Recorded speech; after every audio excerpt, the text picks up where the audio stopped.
पण त्याबरोबर कबुतराने पण असं आपण काय रेस्ट्रिक्टेड फीडिंग क्लीनलीनेस बरोबर काय करू शकता का, त्या मार्ग काढावा असं त्याने सांगितला होता.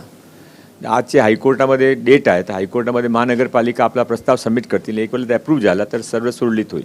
पण मुख्यमंत्री देवेंद्र फडणवीस यांनी बैठक घेऊन सुद्धा काल दादर येथील कबूतरखान्यासमोर मोठ्या प्रमाणात आंदोलन करण्यात आलं. जैन समाजाकडनं असं आंदोलन करण्यात आलं असं बोललं जात आहे, पण तुम्हाला ही फार चुकीचा होता. काल आंदोलनाची काय गरज नव्हती. जैन समाजने ते पूर्वी असा मीटिंग ठेवली होती, पण परवा रात्री त्याने मीटिंग सर्वांना मेसेज करून कॅन्सल केली होती.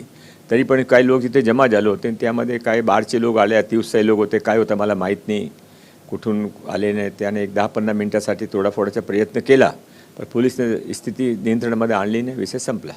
पण यावरती आता विरोधक कुठेतरी हे करत आहे, प्रश्न निर्माण करत आहे की आम्ही आंदोलन करते, आमच्यावरती यादी गुन्हे दाखल होतात, पण या ठिकाणी आता जैन समाजाकडनं केलं पण त्यांच्यावर कोणतेही गुन्हे दाखल करण्यात आले. यावर पोलीस योग्य निर्णय करतील ना. पोलिसाचं काम आहे. सर्व आंदोलनावर गुन्हा दाखल करता असं सत्य नाही आहे.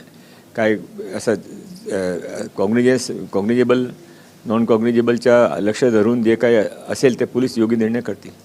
तर काय सांगा, हे कबूतरखाने यांच्या विष्ठेमुळे आणि त्यांच्या पंखामध्ये असलेल्या जे जीवाणू असतात त्यांच्यामुळे श्वासनाचा प्रॉब्लेम होतो आणि ते हवालामध्ये देखील समोर आलं, तर त्यांचा कबूतर हा कुठे हलवण्याची म्हणून असा निर्णय झाला की लोकांच्या हेल्थची काळजी घेऊन काय माध्यमार्ग काढू शकतात ते काढावा. व्हिडिओ जर्नलिस्ट विजय देशमुखसह मनोज जायकर, जय महाराष्ट्र न्यूज, मुंबई.